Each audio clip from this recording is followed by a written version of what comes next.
it's Roger and James here from the What's on Disney Plus podcast. In this week's episode, we're going to be talking about all of this week's Disney Plus news, which includes 2 new series that have got announced. It's a Dog Life and also Prop Culture. We'll be talking about the Robin Hood sort of remake that's going to be coming to Disney Plus. We'll also be talking about all of this week's new Disney Plus stuff and a few other bits and pieces as well. So before we get into any of that, just a quick thank you to our patrons, including Julie, Giuseppe, Andrew, and also What's on Netflix. All of your support really does make all of the difference each and every week, making sure that we can keep this podcast going. So James, it was kind of, obviously it's Easter weekend, and I was kind of expecting a bit of a quiet week, but it didn't really seem that quiet. I actually didn't realize it was Easter weekend until like yesterday. I mean, that's how out of touch the schedules are at this point. Because, normally you'd be, are you going to be visiting home? Make the arrangements and stuff. And this week, nothing. So, yeah, this is the first time I'm going to be home for Easter. Normally I'd be working every single day. This would be like peak. This is usually the start of the summer season. So I'd be like geared up. I mean, it's a gorgeous day, blue skies. I'd be heaving, but obviously not being able to work right now. Yeah, this just feels really weird being at home for Easter. It doesn't feel right at all. It's just quite crazy. But luckily, there's been tons of stuff added onto Disney Plus this week. But before we get into all that, let's jump into some of the big news. So earlier this week, Disney Plus did launch in France. So that's now finished the first wave of the European rollout. As part of that, they did put out that they've actually managed to secure themselves 50 million subscribers globally. So 8 million of them come from Hotstar in India. I think that was basically people that signed up to the version that gets the Disney Plus originals. And obviously as well, they also pretty much confirmed that they're going to be launching out in the rest of Europe and Latin America and parts of Asia later this year. So they are really kind of getting their release schedule all sorted out. Now they've got now they've got the first wave of Europe sorted. Now they're moving on to the next part of the wave of launch for Disney Plus, which I think is just going to continue to improve on those numbers. A lot of people seem to be quite surprised with those numbers. I wasn't really that shocked by that number. I thought it was actually lower than I was expecting, to be honest. I didn't have expectations for the numbers, so I can't say if it was lower or higher, but the issue at hand, of course, made things a little escalated. But even without that, Disney has a brand reputation. And if you've got kids, there's a lot of reason to have Disney Plus. Yeah, I mean, I think that the plan was to have 60 million subscribers by the end of 2024. I mean, we always said right at the time when they announced that those estimates seemed quite scaled back. They weren't pushing the boat too much. The fact that they're at 50 already and they've still got 4 years to hit the target, and they still haven't even launched in a number of those countries. I think the Indian launch obviously has boosted it quite a bit, but I think that makes out maybe that Europe had about 10 million subscribers, maybe boosted up, which is a little bit less than, I mean, it's heavily promoted here. Every single night, the advert keeps rolling whenever I'm watching like live TV in the UK to get people signed up. Which I still find really funny. Every time the advert comes on, I'm like, oh, look. I haven't watched live TV in years. Yeah, well, I think it's just that situation now of just like, well, watching a lot of rubbish TV because there's just very little else to do. But yeah, it's just kind of fun every time it comes on. But I think 50 million, that's very good. I mean, I think they're talking about like Netflix took years to get to that, but I don't think that's really a fair comparison because they were kind of breaking the mold and kind of they were the first to sort of get this system going. A lot of attention now is on like Could Be, which I think only managed to get like 10% of what Disney Plus managed on its first day of.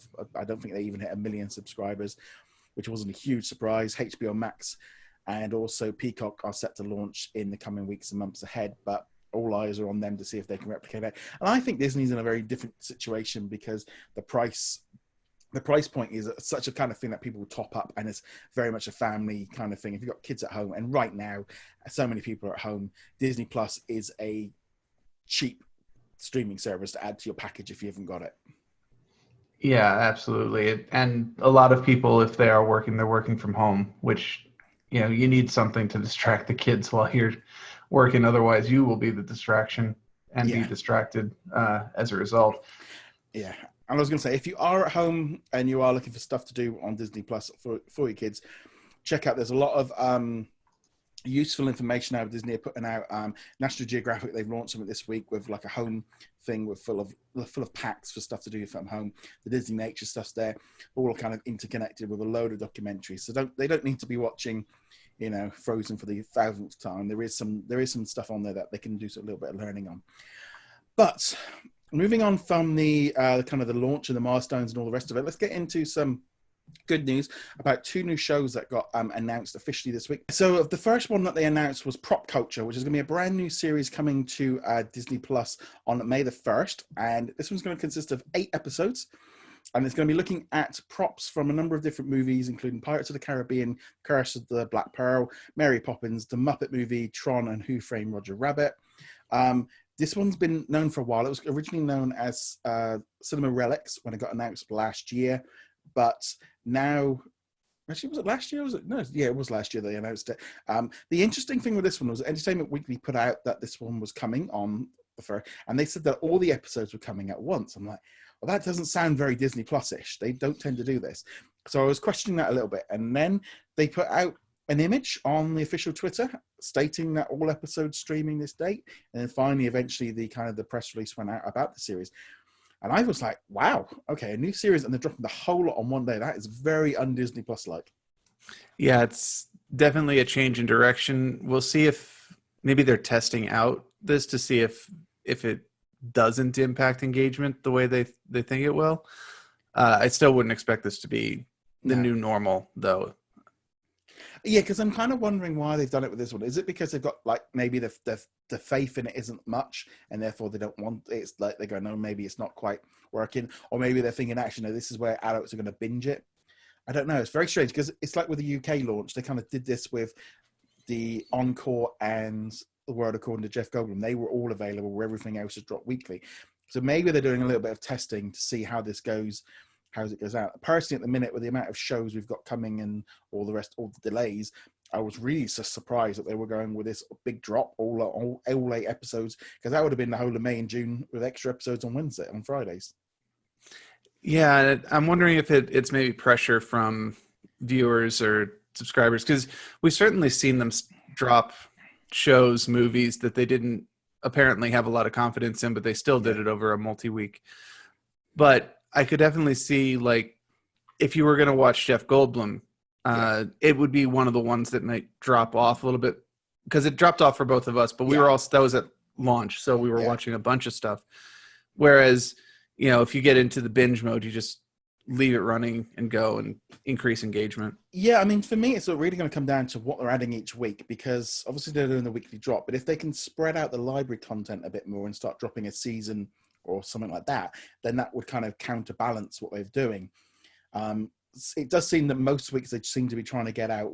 I think it's probably just going to be a test, see how it goes. Maybe they're looking at this and going, maybe this is just an adult audience, and the adults are going to churn through this by themselves differently to how a kid would.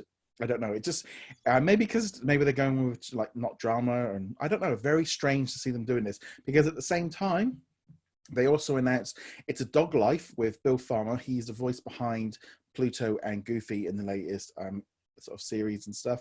He's been doing that for about 30 years now. He's going to be taking part in this series where he crosses the country meeting dogs, all about their kinds of incredible jobs that make our lives better. It's going to consist of 10 episodes dropping from May the 15th, and that's going to be dropping weekly. So they're doing one thing one week, and then the next week they're going back to the standard system. We knew nothing about this. This show really did come out of the blue. I mean, I was flicking through Twitter and saw this one come up. I'm like, okay. And we didn't get any information for days after the trailer, and it was like, okay. I mean, at the minute, everything's a bit unnormal of how things are rolling out. But I was like, okay. And my instant thought was, we really need a cat Disney Plus show, don't we? We've got way too many dog shows.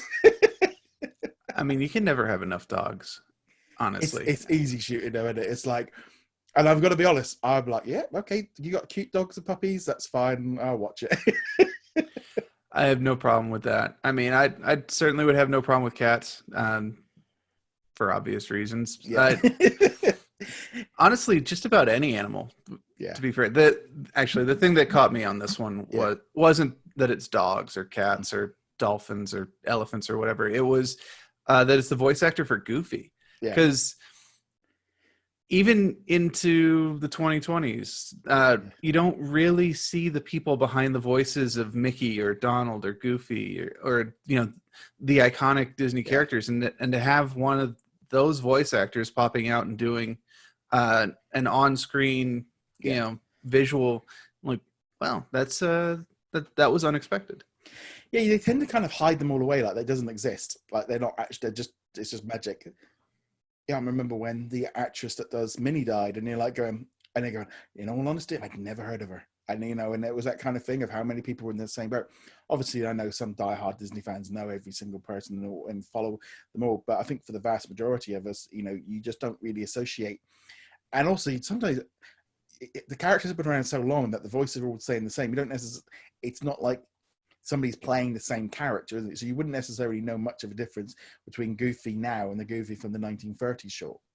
And that's entirely intentional. They want it to be continuous. They might play with different art styles, like the current Mickey Mouse, the 5-minute shorts look very different from traditional Mickey or any of them, but the voices are still the same. And so if the voice actress decides they want to retire or they pass on or something like that, they can replace them. And more often than not, you won't even notice. No, it's good. I think the thing is as well, especially now, of like having we've got 2 announced series coming to Disney Plus now for May. Artemis Fowl, they've not yet announced what's going on with that one, but there was another story that kind of wanted to bring up. I'm kind of interconnected with last week's, where we said about Artemis Fowl moving over to Disney Plus as a Plus original. Not that they've actually announced a date for that one yet. It was apparently, according to Bob Iger, an interview with Barron's, he stated that I'm just going to repeat this out. He said, unfortunately, it's here we go. I'm just going to bring this one up where he said it. No, wrong quote. That was a different one. Yeah, basically, he's talking about now the fact that more movies are going to be going straight to Disney Plus because of all the problems with the cinemas. Because I think everyone's starting to realize now that this maybe is not going to be quite as we all hoped.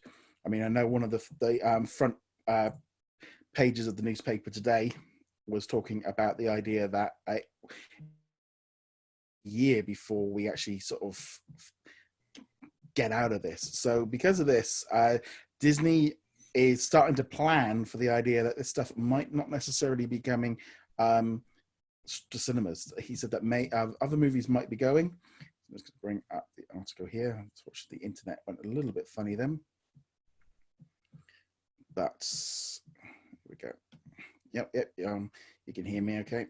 Yeah, I had some flickers. Yeah, unfortunately, it's just that situation now of having to do the podcast in different rooms. We're all kind of all over the place. So here we go. So I've got up the quote now. So he said, there are some that we've decided to put on Disney Plus. We've already announced one, Artemis Fowl, that would have been released in theaters. Others we simply delayed.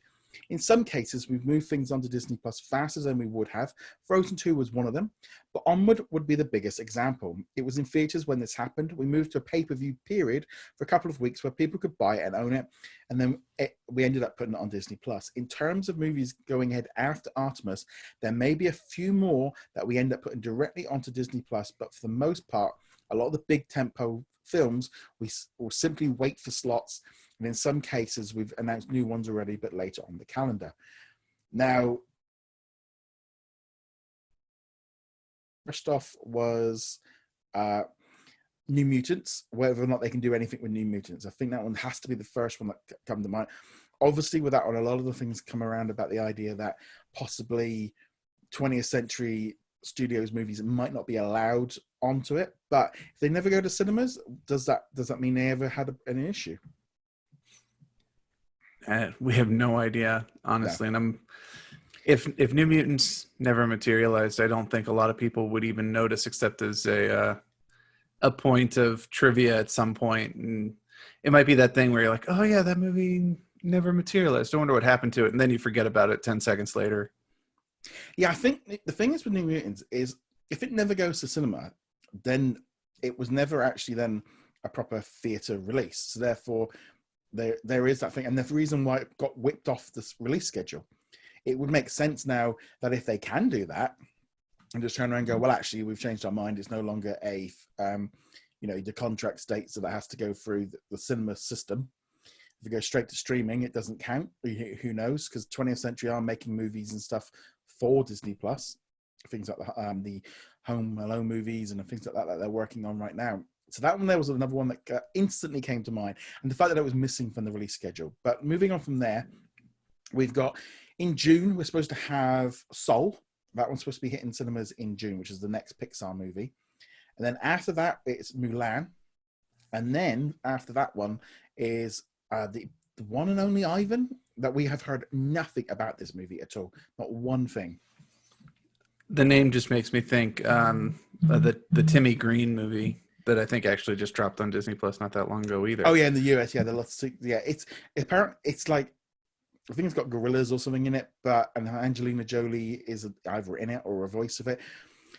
But there's that feeling of going, hold on, there's a Disney movie out in essentially 4 or 5 months. We've not got an image, we've not got a logo, we've not had a trailer. That's not normal for movies for Disney, because we had like the Jungle Cruise that was out in July months ago, absolute months ago, and Soul we saw, what was that, Christmas, about 3-4 months ago. Yep, and those are what we expect from Disney movies. They're normally well in advance. And the other thing about it though is nobody's asking about it. Yeah, nobody's. I'm sure there are a couple of people, but in general, nobody is sitting there at the edge of their seat going, "Where's the trailer? Where's the trailer? We're waiting for that trailer drop. Where's the poster? When can we get all this?" And to be honest, I would not be at all surprised if people listening right now, this is the first they're hearing of that movie at all. Well, it's like, you think of like Eternals. We've been seeing stuff about that. We've been seeing pictures of West Side Story, which is out at Christmas. We've been seeing, all kinds of publicity about the other animated movie that's coming out in November, the one with the dragon one. Can't think of the name of it off the top of my head. But those kind of movies are way off, and we still have seen something about it. This movie we've just seen nothing about. So my feeling is that this one is very, very likely to become a Disney Plus original, because if they were to show off, the other problem as well is slots. We're getting to a point where they keep pushing back. If they lose a 6-month window, there's only so many movies they can push back. Because to me, it's like, say for example, Soul. I could see Soul then taking on the Dragon movie in November's slot, and then pushing back like they've done with the Marvel movies, where they push back all the animated movies into each of the slots. I could see that easily happening, because I just don't think Soul is going to be right for June. I mean, Universal Studios announced only earlier this week that they're closed until at least the end of May. I think there's the idea of any cinemas being open before July, August. I think we're pushing it. I mean, Mulan, will they want to push it back again in July? I don't know. They might get to a point where we've got to do something with it. Whether or not the audience is going to be interested in that movie at that point. Black Widow, I've got no doubt that one's been coming to cinemas in the winter. They've pushed it way out the way. But Mulan, I still think it's still maybe 75% cinema, 25% Disney Plus chance at the minute. I don't know. What do you think? I think there's a pretty good chance it'll be in cinema. It's the kind of thing you want to see in cinema. Yeah. Big, epic, loud and splashy. Is it coming at the current timeline? No, I don't think so. This isn't ending anytime soon. We keep saying that it's going to get pushed back. If Mulan ends up on Disney Plus without getting a cinematic release, it's probably a sign that we're going to be locked inside for at least another 12 months. Well, the trouble is they're going to get to a point where they're going to run out of stuff. So they've got to, if they start feeling like that, they're going to want to hold some things back to get everything on track. That's my point. That would be we need something. Now we're cannibalizing the A-list movies because we have to have something to give to people. Yeah, to me, I don't think Soul in cinemas in June is. I think they're going to bump that movie back. I can't see that becoming a Disney Plus original. It's just too No, expensive. I agree. This is the same as Mulan. Well, it's not got the big cinematic splashiness to it. It is a Pixar movie, and Onward aside, because it got that big asterisk right next to it, it's a moneymaker. It's a movie that people will go to theaters to see and spend quite a bit of money and time to get to. They are going to want to get that kind of return on it rather than, an extra 100,000 subscribers on Disney Plus. Yeah, I mean, looking here at the release dates here, because we've got Mulan for June the 19th is Seoul, and then July 24th is Mulan. Empty Man, which I don't know anything about that one. August 7th, I think that might be an R-rated one, so it wouldn't coming anyway. And then you've got the Beatles in September. So at that point, we're starting to get into that line. But yeah, Seoul, Mulan, and the one and only Ivan, I think are definitely at risk. I think New Mutants I'm sure they've decided to do something with that. Check with they'll check with their lawyers because they don't want to be sending it straight to HBO Max. I think they'll just, if that was the case, then they will just literally just go, you know what, this movie can wait 2 years and we'll do what we want with it. Because all the time that this problem's going on, that HBO contract with streaming is running out. It's clicking down the clock. It's that's the other issue of all these 20th Century Studios movies. That's pushing their clock back. Yeah, it's already been pushed back so many times. Yeah. What's another couple of years? Yeah, I mean, I think that's going to be the thing going forward. But I think we're definitely going to be seeing an interesting slots with all of this one here, where they're going on from that one. Okay, so moving on to a slightly different topic. Apparently there is a Robin Hood live action version coming soon to Disney Plus. It was revealed yesterday by the Hollywood Reporter. Carlos Lopez Estrada is going to be directing it, and he or she directed Blind Spotting. And apparently it's being written by Carly Graham. He wrote the Lady and the Tramp Disney Plus original, and also is co-writing the Godmothered Disney Plus movie as well. So this one is going to be a hybrid format between live action and CGI. So the animals are still going to be, Robin Hood is still going to be a fox. It's not going to be a human. Oh, Carlos is a bloke. I got halfway through the name and was going, that I don't know. I just check it. And it was like, okay, yeah, this is the idea of Robin Hood. I mean, we've talked about, Robin Hood is one of our most favorite movies as an animated one. It's like, okay, it's going to be getting the live action CGI trick. And it's going to be live action CGI going directly to Disney Plus, which means we're not talking about top tier cinematic release. There was another recent movie came out before the quarantine that had a lot of live action animalistic people. Didn't do very well. Which one was so I'm not even going to name it. It wasn't Disney. It was a different company. But yeah. So my hopes on this. A Call of the Wild. Actually, no, but that is another good example of it. It's just this kind of weird thing of like a fox. What's going to be live action? Basically, the background is that basically that's all we've got is. I mean, this is basically is a CGI movie, isn't it? Yeah, it sounds like it's live action in the way that Lion King was live action, just with a lower budget. Yeah. I mean, we'll have to wait and see. I mean, I think everyone like instantly, well, they've already done like it's like, well, it kind of makes sense for them to do it. I don't think it was a top tier cinema release movie. I don't know if Robin Hood at the cinema would have pulled in the same amount because I don't think the nostalgia levels are quite the same for that movie. I think for us at our generation it is, but I don't think younger ones maybe quite have that same. I doubt there's a whole lot of nostalgia for this version. Like you said, I think people in our age range, a little bit older, maybe a little bit younger, did grow up with it, and it is one of my favorite Disneys from that time period.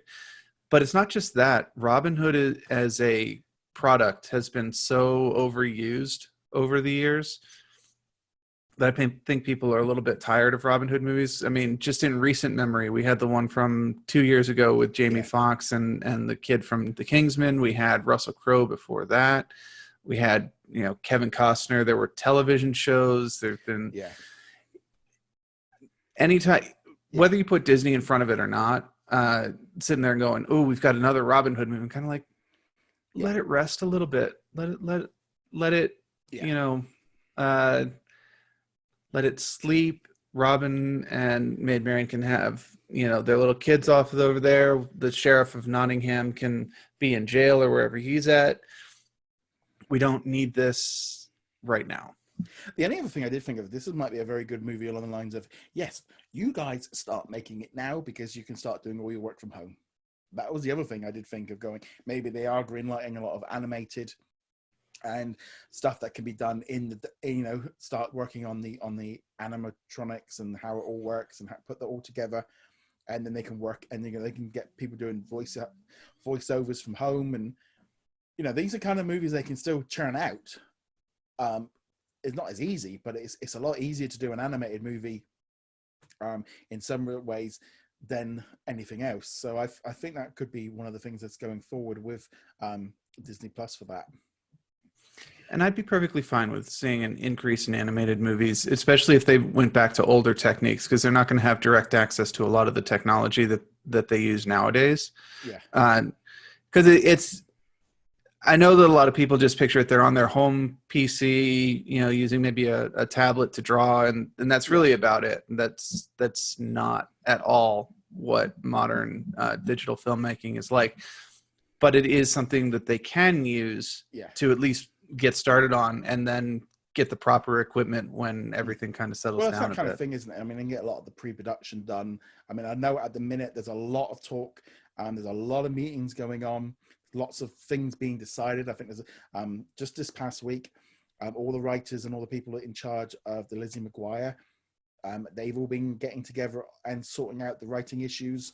I think there's a lot of work going on backstage, sorting deals out, sorting a lot of writing rooms. We're going to see a lot of this going on right now, of a lot of the back work, a lot of deals being done, and that's a good thing because that will help they've got time to sort stuff out. They've got time to put together scripts, put together plans, make the deals, get all of it in place, and do as much as they can away from actually being on set. Just this past week as well, a new Doogie Howser MD reboot is apparently set to come to Disney Plus from 20th Century Studios. It's going to be called Doogie Kelowna MD, and it's going to be focusing on a 16-year-old girl who's half Asian, half white, and works as a doctor in Hawaii. And did you used to watch Doogie Howser MD when you were a kid? No, the only time I actually ever saw Doogie Howser was when he guest spotted on Roseanne for a single episode. See, this was a show that we used to watch every week. This was like when this came up, I'm like, yeah, Doogie Howser. Yeah, okay, that sounds cool. And like I found the video when I did the video up and did the intro music and go, oh yeah. And I looked to see what time it used to be on in the UK, 7:30 at night every week. And I was like, yeah, we used to watch this week in, week out. And I was like, yeah, it's been 30 years now. Reboot it, give it a brand new, fresh lick of paint. And I'm like, yeah, sounds good. Of course, everyone then has gone, oh no, they can't do more reboots and all the rest of it's going, well, it's been 30 years. It's not, and it was, I mean, how many people now, I mean, the amount of people that didn't even know this thing was a thing. And people go, that looks like a really young Neil Patrick Harris. It's like, that's because it was. Yeah. Yeah. I know they're pitching it as like a reboot, reusing the name Doogie and all that. Honestly, it doesn't sound like it needs it at all. We don't even know if Neil Patrick Harris is really involved at all. They could have released this or announced this with any name whatsoever, not have it connected to Doogie Howser in any way, shape, or form. And it probably would have not made much of a splash, but it also, people have been like, oh yeah, okay, fine. 16-year-old doctor, there's plenty of potential there. And this is the funny thing about Disney Plus, is everyone moans about the fact of reboots, remakes, sequels, prequels, and all the rest of it. Every time a show gets announced like Prop Culture, it's like crickets. You say it's a reboot, everyone goes nuts. It's a really weird thing of like this everyone's saying it like they don't want it, but it's like we had a conversation going on the Facebook group. Oh, they keep doing all these reboots like for the Robin Hood one, and I'm like, people keep watching them. It's like there's a reason they keep making them. It's because people are watching them. If people weren't watching these reboots, I mean, there's a load of TV series now that are you know, you think of like Hawaii Five-0 and all these kind of ones, you know, they've all based on an old series. They're all very similar anyway. There's not a lot in it. They just kind of refreshed it all for a new generation. And I think, you know, by the time this comes out, it's going to be close to 35 years away from when it originally came out.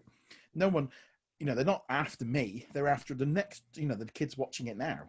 And I think a series about a 16-year-old kid being a doctor right now, I think this sounds a fantastic idea, because there's going to be so many people wanting to get into this that I think this sounds like a great idea. It is a nice little piece of advertising for don't you want to become a doctor or something like that. But I was thinking about this actually earlier in the episode, not Doogie Howser, but we're talking about that movie Ivan, and you were mentioning other movies, and it's like, well, the common theme of the other movies, Jungle Cruise, Black Widow, Mulan, is that they're big name franchises that already exist, whether they're reboots or continuations or spin-offs. And they're getting attention because if you say Black Widow, you know, oh, it's the woman from the Avengers and Captain America and all this. If you do Mulan, oh, I remember growing up with the Mulan movie. So there's an automatic connection. Whereas you go Ivan, you're like, is it a Russian movie? I don't, you know. So there's a reason that we don't get as much information about stuff like this Ivan movie, which we don't even have pictures of, whereas they are flooding us with The Rock in Jungle Cruise and Scarlett Johansson in Black Widow. They get more bang for their buck for, you know, you spend $10 of advertising on Black Widow, you get X return. You spend $10 of advertising on Ivan, you get X minus 10 return. The thing is like they need to, you know, they need to create new franchises, new things, but it all takes time and it costs money. I mean, I just think now we're at a point where I can see the next few years we're going to see even more of this, because people are going to want, it's going to be like comfort food. They're just going to be going for everything possible that's kind of safe and easygoing is what they'll be pushing out. Or it could go the other way if everyone's like wants something fresh and original, but they're going to have to work that line of where they want everything, because there's there's a lot of stuff being watched. But yeah, so that's kind of like most of the news faction of things. The only other one that I wanted to bring up was apparently Disney were working on a Kingdom Keepers series. Kevin Smith was on his podcast talking about it. It then got picked up by a few people, and then we ran the stories, and then Kevin Smith then came out and gave us a bit more information, and ended up doing a 20-minute kind of session on his YouTube channel, giving us loads of information about it. And then the creators on there talking on Twitter as well about, you know, he's still trying to get it done, but there's a lot of misconceptions, and there's just been a load of talk about this series. And apparently it was in line to be a Disney Plus launch title, and it got past script. They were in pre-production. They were going on sets to try and work out where to film stuff. They was going to use the Mandalorian style technology for having like a big, like circled CGI system that they built for the Mandalorian that they were going to use for it. And Kevin Smith kept saying he never thought this series was going to come to light. He just had a bit of fun. They were paying him to do it, so he was doing it. And he got to a point where it was like, okay. And then one of the executives said there was too many franchises and IPs in it, and sort of pulled the plug on the project. Apparently, though, he was the one that was then said, let's make Marvel and Star Wars TV shows instead. So he was getting a little bit of heat, and he go, well, hold on a minute. He's given us some great TV shows that we're going to be getting because of this. And a lot of people go, why did not? It's like, yeah, I can see, having read a number of these books, I can see how they maybe didn't want this to be there, but I wouldn't hold out on the idea that they might do something with this in the long run. There's no reason for them not to do something with it in the long run. I mean, the books, I haven't read any of them, but I'm aware of them, and they do seem to sell well enough that the people, well, obviously the comments show that people are interested in these franchises. And Kevin Smith's a heck of a creator. I mean, his arc is interesting to follow, because he's done some really great movies, and he's done some movies that maybe you don't want to ever remember were even made. But on the whole, he's a really good creator, and he knows what he's about. I could see them revisiting this at some point. Yeah, I definitely could. I think it's definitely in the work. I mean, I think that maybe the Kevin Smith scripts and stuff might not necessarily come to anything, but it was just kind of quite interesting. I think the fact as well, he was being so open about it afterwards and talking about it and talking about what he went through. I mean, it's like, watch this video and going, like, there's so much in here. I mean, he's literally, you know, to have a 15, 20-minute video of him just talking about how the stages and where he went through. So if you're interested in this series, definitely check that one out. I did put a link up on the website, because that was not like, okay, this is just a little quick note. It's like, yeah, I can't even, there's no point in me even trying to break this down. He's talking about so much. Just listen to the interview. Listen to the interview. Even if you're not really interested in the Kingdom Keepers or whatever, it's a really interesting look into the production process that you normally don't see, even in like Blu-ray extras, because it's just a very candid, open discussion without a specific direction that he was using. So there's a lot to learn from there if you've ever been interested in pre-production work. I have been a fan of the Kevin Smith movies pretty much since, I think it was like Jay and Silent Bob Strike Back, and then I ended up going back and watching like Chasing Amy, Dogma, and Clerks, and all the rest of it. So, and I was a fan of those movies long time ago, and he then went off and did some mainstream stuff. I think he's behind like the Supergirl TV series. He's a writer on that one. He's also done a lot of comic books, but he's also been very much kind of, he's in that kind of fan zone where he does podcasts and he does a YouTube channel, and he's happy to be with fans and stuff. But he's, even himself says, he's kind of in one foot out of Hollywood kind of thing. And yeah, it was like, you know, him talking about it openly and stuff. It's like, yeah, I'm completely, you know, I would have been on board with that, because I'm a fan of his stuff. So, and I know he takes it seriously. I mean, he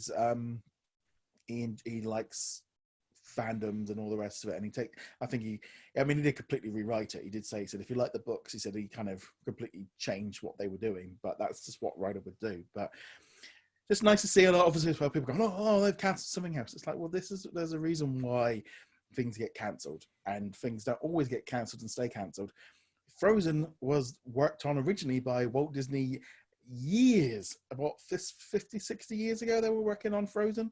They got boxes of stuff that they were working on. They were working on the movie that would become Frozen, might be a better way of, because the original treatments for it were much closer to the Hans Christian Andersen fairy tale, or however you want to think of it. Similarly, you were kind of mentioning things come back, things return. The thing that immediately popped into my head was this was kind of a Deadpool situation. It's been a while now, so people may not remember, but Deadpool was dead on the vine, no pun intended. It had disappeared. Fox was like, we don't want to do this. And then the action reel of him fighting in the car accidentally leaked online. Cough, cough. Ryan Reynolds uploaded it, but can't admit it. And it generated such interest in it that they went back and like, well, actually, people are interested. Let's get this going. And now we've got 2 Deadpool movies. Yeah. No, it's definitely interesting. Definitely interesting to see what they're doing with this one, and just like moving forward with everything with regards to these kind of things. You know, things come, things go, things move around all the time.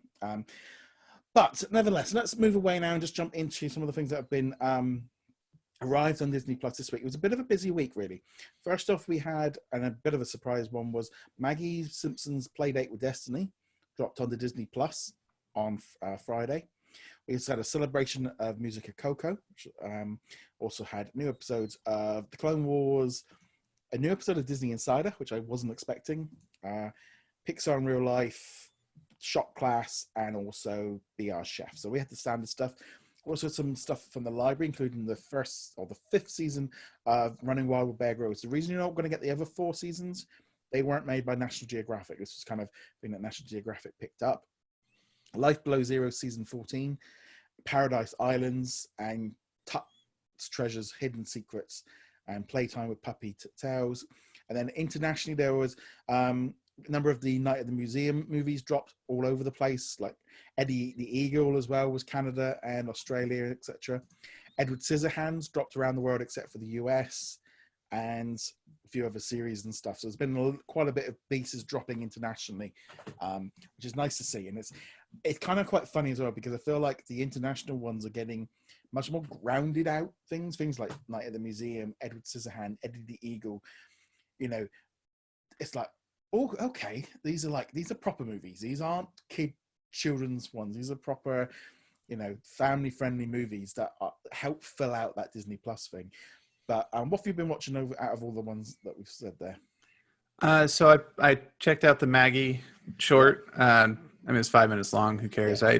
I haven't seen a new Simpsons episode since before the movie came out. Yeah. That was a while ago now too. Yeah. So it was fun little 5 minute short. Tell the little story with Maggie and some boy at the playground. It was, once Homer got into it, it was a little funnier, a little more engaging. But again, there's only so much you can do with a 5 minute short. Yeah. Do you think, I must be honest, I haven't really watched The Simpsons, I don't think, since the movie either. And this is the thing, I am slowly working my way through them on Disney Plus, but I'm still in I think season 2 at the minute. It just got me. I think because I've been watching season 1, I'm going through season 1s and stuff. It was like, Mike, this thing looks gorgeous. It's absolutely beautiful. I think because I've been watching season 1, it just looks so different of how well it looks. And to be fair, even compared to the other seasons from let's say season 3 to 10 or so, season 1 looks markedly different. They changed the art style at the beginning of season 2, and that's what we're more familiar with. So even taking current stuff out of it, season 1 looks weird, and the voices sound weird, and it's just awkward.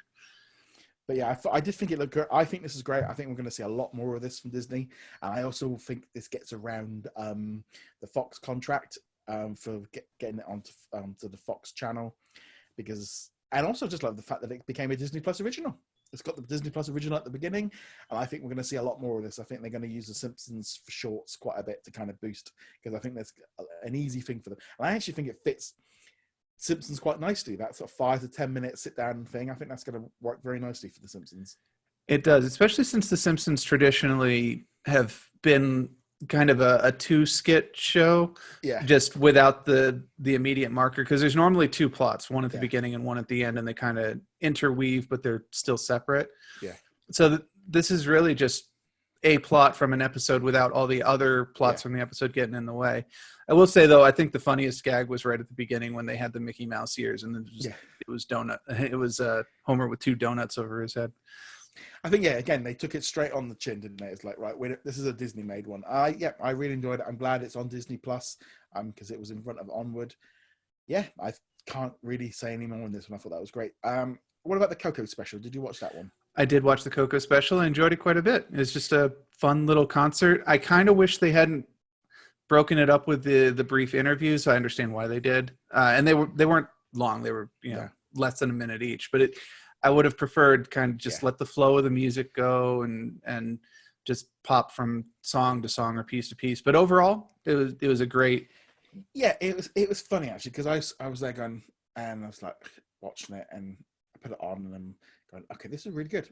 This is great thing. Again, I would have liked a different editing style of, like you said, maybe done fill out the front and the back with the interview sections and just done the whole concert in one go. Rather than the way they did it. But the music was great. I loved the music from that movie anyway. There was a full-on just thumbs up for me. I thought that was a great original. I think we should have more of this. I was sat there going, oh, they're standing there on the Hollywood Bowl and going, oh, I remember going there when I was on an LA tour trip. It was just like, oh, I know that place. So it was like, yeah, I just thought it was really good. I really enjoyed it, and I think it's definitely worth checking. I think it's only about 40-50 minutes. I thought it was going to be a bit, but the music sounded amazing. I mean, the kids are singing, the brother of the original one. I thought that he was great, and just as a whole, I thought it was a really good quality Disney Plus original. And I hope people check it out. If you like Coco, check it out. Don't sleep on that one. Yeah, I think it was a great addition. It was fun to watch. I could see watching it again because it's the music, and it's very good music from the movie.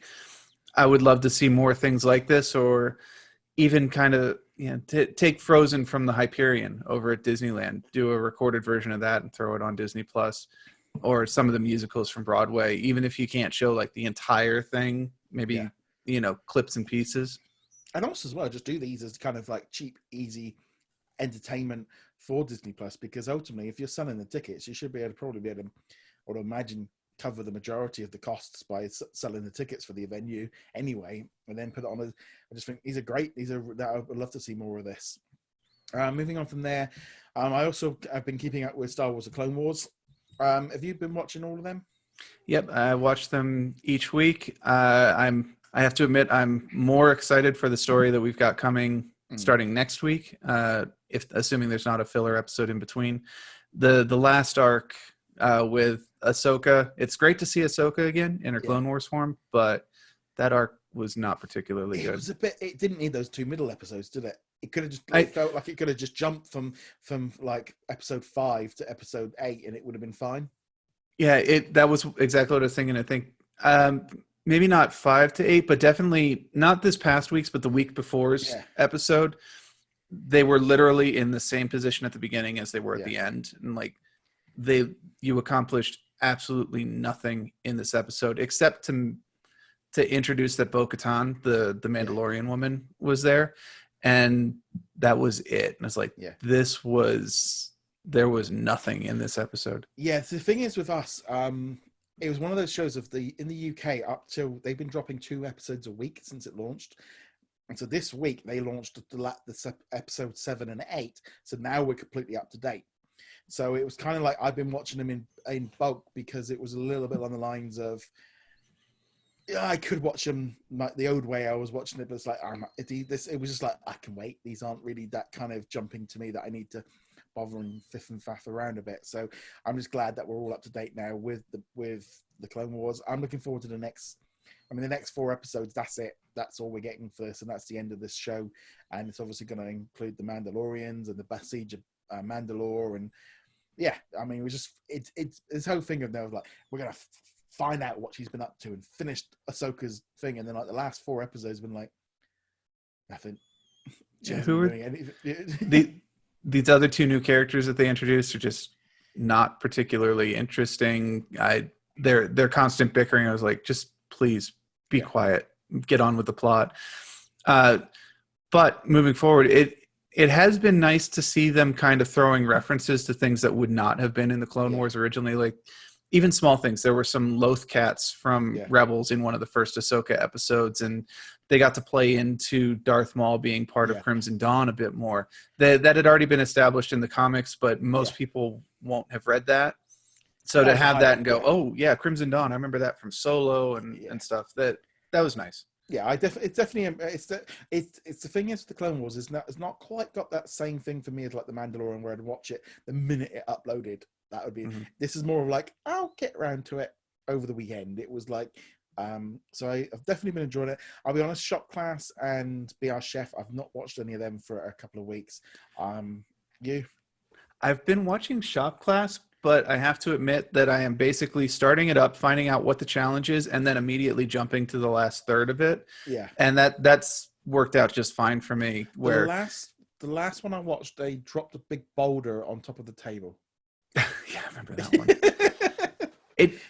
Well, it's just like we were talking about with the Clone Wars. They obviously want to feature the kids. Yeah. And the kids deserve it. They're on the show. They should be featured, and they should have their moment in the sun. But at the same time, I'm just like, I'm not all that interested. I want to see what they build, and I want to see if what they build meets the challenges. Yeah. So that's how I've been watching it. And for me, that's been perfectly fine because it's entertaining. I'm going to do probably basically the same thing with Be Our Chef. I have not watched since the first episode, but I do intend to go back and see them. But again, probably cutting out a large part of the middle just to see what they end up making at the end. I've just been found that kind of thing of going, I'm thinking, I need to watch these and it's like, I should watch them and do a written review for the website. Jeremy's been doing the Be Our Chef series, so I'm a bit like, I don't need to worry too much about that. I'll focus. And it was like, it's just like, I'll get round to it. And it just didn't really appeal. I don't know. We've just been trying to watch a lot of different series and try some different stuff out. And if I'm watching TV, especially like in the evenings with my wife and stuff, was like, these shows just aren't cutting it. They're just not cutting it good enough for us to sit there and watch together. Because if I wasn't doing the website, I wouldn't watch them because it's just, I don't think they're up to that quality of where they are.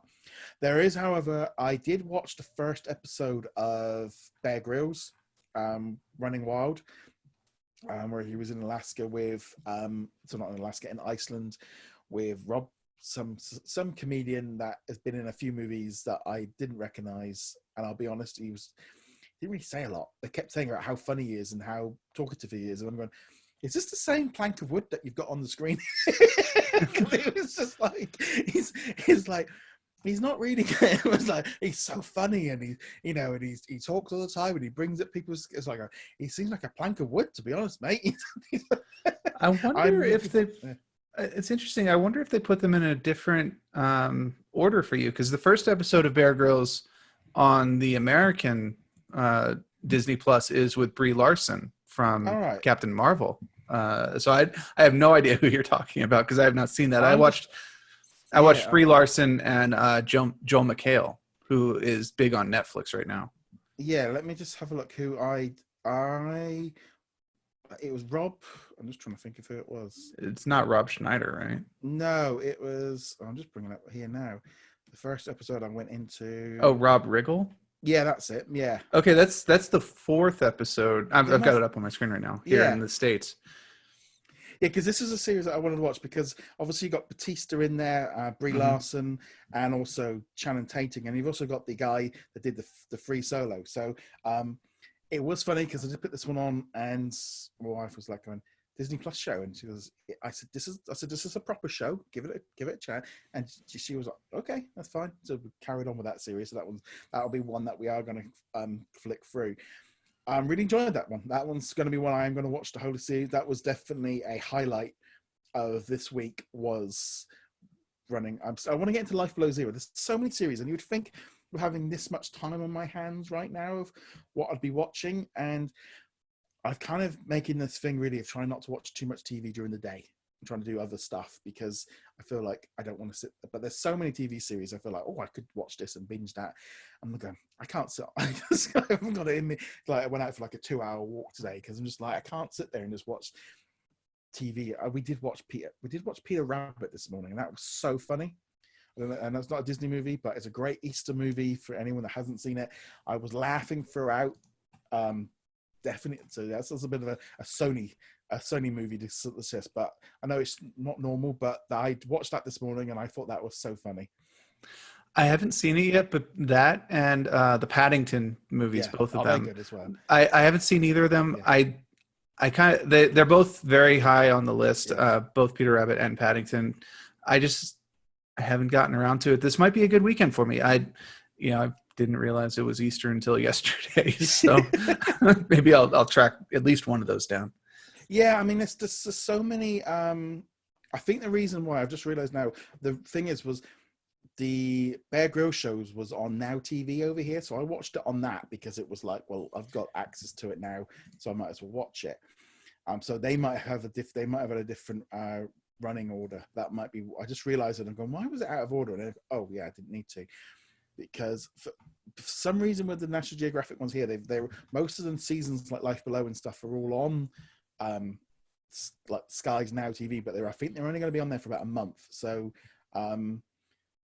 it might be that technical reason of why things aren't dropping internationally with the National Geographic shows because of existing contracts. But again, this was just like, oh, Bear Grylls, I remembered I want to watch that, and then I was flicking through Now TV and suddenly Bear Grylls like running wild. Oh, it's there. That means I can watch it. I was just checking there. Another show I started watching, but it's an NBC show, Blacklist. Oh yeah, with the guy who did the voice of Ultron. Yeah. We started. This is the thing. There's a few series that we're going right. Let's just kind of kickstart on and just have a look for it. And there's been a number of things on like National Geographic that I've been kind of wanting to jump into, and just picking up different bits. But Bear Grylls to me was definitely a highlight of some of the shows that are on Disney Plus that maybe people aren't, when they talk about like what we call mainstream shows for adults. That's a really good one. That and like Life Below Zero. These are like proper adult TV series that you can watch and enjoy. Yeah, and I want to check out Touch Treasures, which also dropped this week. I have not seen it yet, but I loved Egypt mythology back when I was in grade school. Yeah. So it'd be a nice thing to go back and see what didn't we learn as kids, because obviously they're going to sanitize a lot of it for fifth graders, sixth graders, but also what have we learned since then? Because even in archaeology, the technology has changed so much, the things that they know now that they didn't know back then. So I'm actually interested in checking that one out. And I like that this is kind of a nice contrast, not this one specifically, but last week we're talking about elephant and dolphin reef, and we're just like, oh, just please move on. This is the part to move on to. Move on to, Life Below Zero, Kingdom of the Blue Whale, stuff like that. I've done a few more episodes of The Amazing Dr. Poe, and really kind of, and I mean, it's like 16, 17 seasons. So there's tons of stuff there. And it's like, this is like good, like what I'd call like afternoon viewing TV, where you might put it on and you might be doing something else. But yeah, there's a number of TV shows on National Geographic that I've been enjoying. And I'll be honest, this week it kind of was like between Maggie's Shore and then Clone Wars and Coco and Bear Grylls and a few other National Geographic shows. It's been like, I feel like I've had a good, nice bit of mixed ground of what we're getting. Actually, Descendants 3 just dropped onto Disney Plus in the UK as well today. So whether or not I give that one a whirl, I don't know. But I still haven't seen a single Descendants other than like a 10-minute clip that I was around for when my friends put it on for their kid during like a July 4th celebration. I think I watched either Descendants or Descendants. I think it was the first Descendants, where I was in Florida, and it was that kind of thing of like 8 o'clock at night, and we're knackered and my wife's fallen asleep, and we're just like, oh, this is on the Disney Channel. Just like, we've been in the parks all day. You're in that like Disney bubbly zone. You just like leave it on. And yeah, so I have seen the first one. But I mean, I like all the music and stuff because it's constantly coming out. It's like that. And I need to watch Zombies as well. I think these kind of, a load of people going on about them and stuff. It's like, yeah, I should really sort of try them out. But again, it's that choice, isn't it? Of like, everything is for different people and different things are appealing to different people. Instantly this week it was like Coco the special was like, I don't want to watch that. I'm looking forward to watching that. Like last night I put it on and I was like, oh, because I sort of put it on while I was doing, I thought, oh, this is really good. I enjoyed this. This was a good, solid addition to Disney Plus, and I hope we get to see more of that. I mean, the lineup at the minute, the lineup for May. I mean, I did pull up an article. And people are going, there's not a lot on it. It's like, yeah, but it builds these, like the list for these months. They take like a few weeks to sort of start building up. So you've got to start somewhere and start adding things to them. I remember seeing that list pop up. I'm like, there's a lot coming out the first week. Okay, where's the rest of the list? And then it jumped to like the end of the month. Yeah. Well, obviously stuff's not coming out. Yeah. They just haven't announced what it is. Yeah, I think I'm wondering if they're going to start like spreading out these seasons much more, of having something dropping much more regularly, because that whole remember when we think back to like November of, everything dropped on the first day of the first month of December, everything dropped on the first day, and I think they quickly realized that wasn't a good idea. Well, it's the Netflix model, and it works for Netflix. It wasn't that great for Disney. No, I mean, I'm hoping as we go forward, we start seeing things drop on a bit quicker. We've obviously got Jane, the Hope, which is going to be coming on to Disney Plus in a couple of weeks, coming the day and day with television. Hoping we start seeing a little bit more of this one. So, like yesterday, they announced there was a new special that they're doing for the current situation with people from all over, celebrities coming together, and it's like singing Disney songs, like, get this up on Disney Plus as fast as you can, please. Don't give it a month or two. Get it up there so we can see it. Things like that. I'm hoping in some ways that this might start speeding up. This current situation, I think, is going to make everything at Disney speed up, change the rules, get them out of that routine that they kind of were, I wouldn't say sliding into, but they kind of had a vision in their mind. And I think now things are going to shake that up a bit. Well, the thing we know about the internet, just in general, is whatever you plan has to be adapted to how people react to it, because they almost never react the way you expect them to. And we've seen that with the Disney Plus launch, with the weeks and weeks of the dry spell after, say, The Mandalorian finished, and they're learning. Yeah. And we can expect, minus the lack of ability to generate new content, which isn't their fault, we can expect that there will be changes like this. Yeah, I mean, it's been funny because obviously we had Frozen 2, and then we had Onward, and now people are starting, like, they're constantly going, where's Skywalker? Is it coming May the 4th, May the 4th, May the 4th? And it's like, I'm going to be, there's this one thing with me and May the 4th is everybody else makes a much bigger deal out of May the 4th than Disney does. Disney doesn't really make as much about May the 4th as everyone hopes that they never seem to announce anything. They never do. It's usually just, here's a load of movies and video games that are on sale that you can go buy now, and here's some merchandise to go buy. I've never, in 10 years of covering Disney stuff on different websites, ever really remember May the 4th being anything more than a fan-made event that always disappoints. It has been picked up a bit by retailers and stuff, but Yeah. Disney itself has normally, there's no special parade. There's no adjustment to any of the park shows. Obviously, that's probably not going to be an issue this year anyway.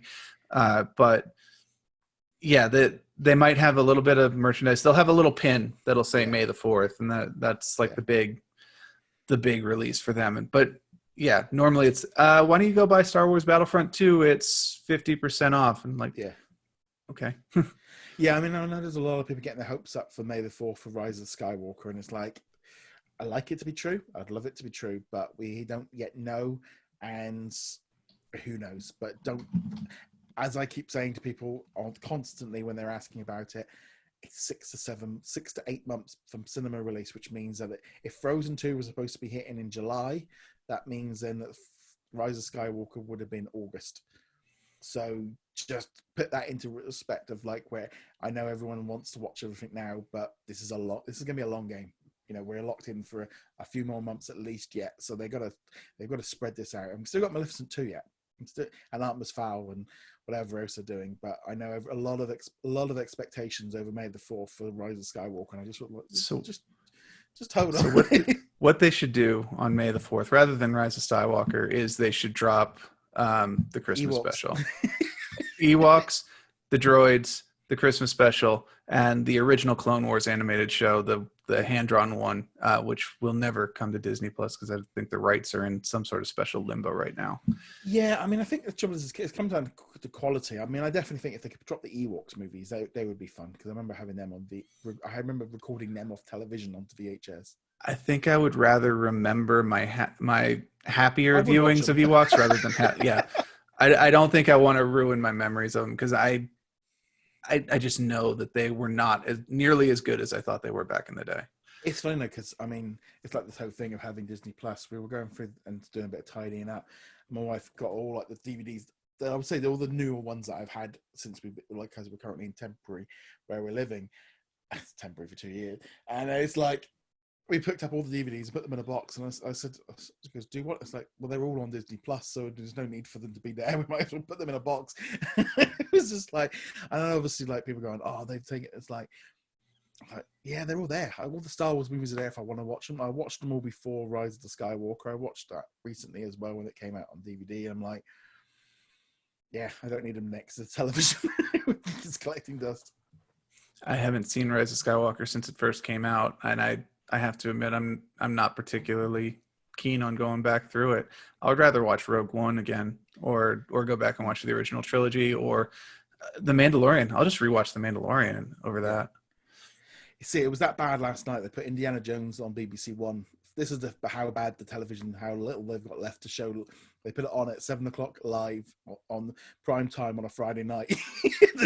Indiana Jones. I'm sat there and my wife goes, have you seen this movie before? Because I don't remember it. I'm going, have I seen it? I said, I've probably seen it like 50 to 60 times. I'm sat there.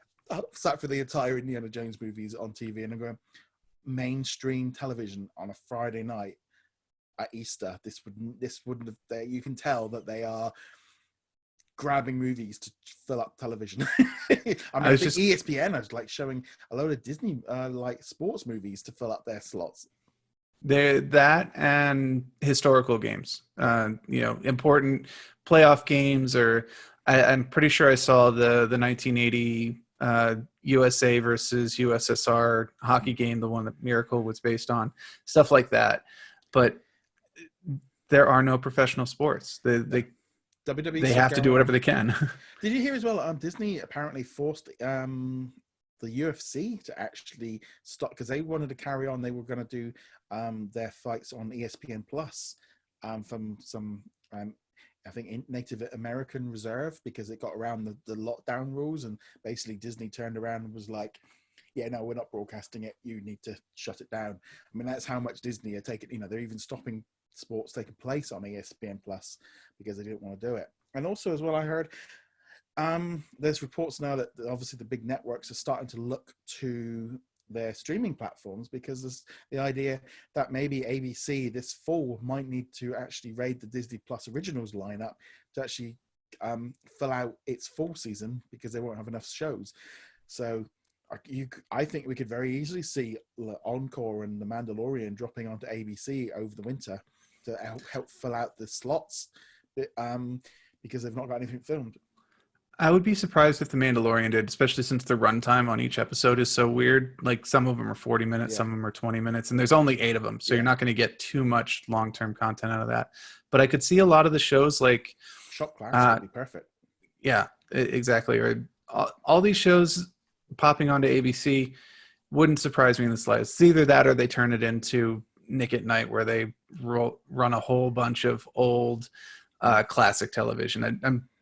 I don't know if you know what Nick at Night is, but it was like when I was growing up, you would tune into it and you would watch classic stuff like I Love Lucy, Bewitched, Get Smart, things like that. Nowadays, I think it's like Fresh Prince and Roseanne and things like that we grew up with. But it's syndicated shows, but being broadcast as if they're current. Yeah. But yeah, I wouldn't be at all surprised if we see a few of the Disney Plus originals fill out that the ABC lineup this fall, where they're going to need to kind of, because you look at it, I mean, you could take something like Encore or Shop Class, and that gives you, a television show for 3 months instantly, and just helps fill it out. And you are going to see stuff sharing, we're already seeing things being shared around between all the different networks and stuff, but definitely a strange time for what's going on. But I wouldn't be at all surprised if we end up seeing things like that happen. They're already starting to share stuff, and that's only going to get worse and worse as things start drying up. But hopefully we've got enough stuff. That's what still gets me with that prop class. That still thing of like dropping it all at once. It still doesn't go, really? You're doing that? It's an experiment. We'll see what they learn from it. Right. On that note there, I think that's pretty much going to wrap up this week's episode. Just a quick announcement. Tomorrow there will be another episode of the What's on Disney Plus podcast, where I spoke with Josh and we talked all about basically about the Disney Plus library. He did a number of articles on the website, including like the top 400 things that are missing. And yeah, we had a good conversation all about that. So that will be going up tomorrow. So I thought that'd be a good kind of nice thing for Easter. So yeah, so there's going to have a nice double episode this weekend. So until then, make sure you do go check us out over at whatsondisneyplus.com. Like, follow, and subscribe on all the different social medias, etc. Join our Facebook group. Just went over 130,000 members. So big thank you to everyone that's a member over there. And obviously you can subscribe on the different audio platforms. But until then, we shall see you guys in another episode. Later.